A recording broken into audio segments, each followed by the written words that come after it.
গতকাল মিনাখায় আইএসএফ ও তৃণমূল কর্মী সমর্থকদের মধ্যে মারধরের ঘটনায় গ্রেপ্তার এক নাম রাজ্জাক গাজী আইএসএফ কর্মী। গতকাল মিনাখা থানার বাবুরহাট এলাকায় দলীয় পতাকা টাঙানোকে কেন্দ্র করে আইএসএফ ও তৃণমূল কর্মী সমর্থকদের মধ্যে মারধরের ঘটনা ঘটে। উভয় পক্ষ লাঠি সোঁটা নিয়ে মারধরে জড়িয়ে পড়ে। ঘটনায় দুপক্ষের 7 জন আহত হয়। তাদের মধ্যে একজনের অবস্থা আশঙ্কাজনক, এখনো সে হাসপাতালে চিকিৎসাধীন। সেই ঘটনার জেরে একে অপরের বিরুদ্ধে মিনাখা থানায় অভিযোগ দায়ের করে। অভিযোগের ভিত্তিতে রাজ্জাক গাজী আইএসএফ কর্মী তাকে গ্রেপ্তার করে মিনাখা থানার পুলিশ। আরো কয়েকজনের খোঁজে তল্লাশি করছে পুলিশ। ওই সাজুর জনের কাছে দাও, মিলন এসে দেবে। ফোনটা নিয়ে যাচ্ছে বাবা।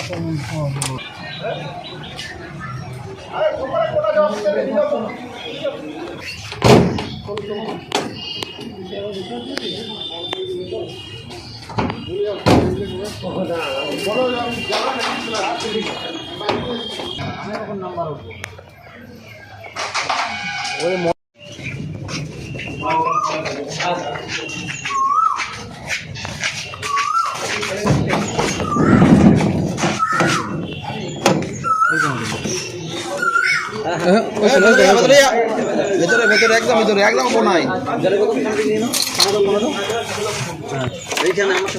ঠিক আছে, চলো।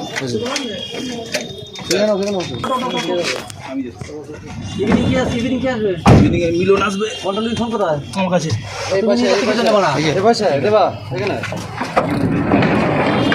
ফোনটা ওই সাজুর জনের কাছে দাও, মিলন এসে দেবে। ফোনটা নিয়ে যাচ্ছে বাবা।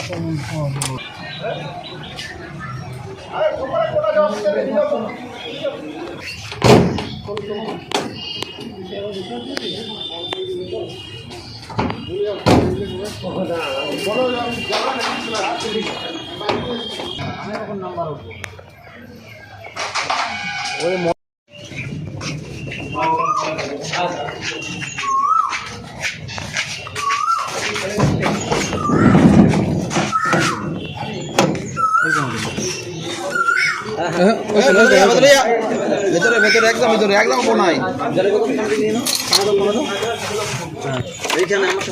ঠিক আছে, চলো।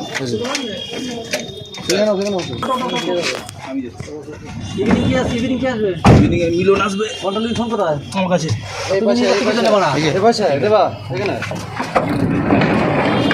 ফোনটা ওই সাজুর জনের কাছে দাও, মিলন এসে দেবে। ফোনটা নিয়ে যাচ্ছে বাবা।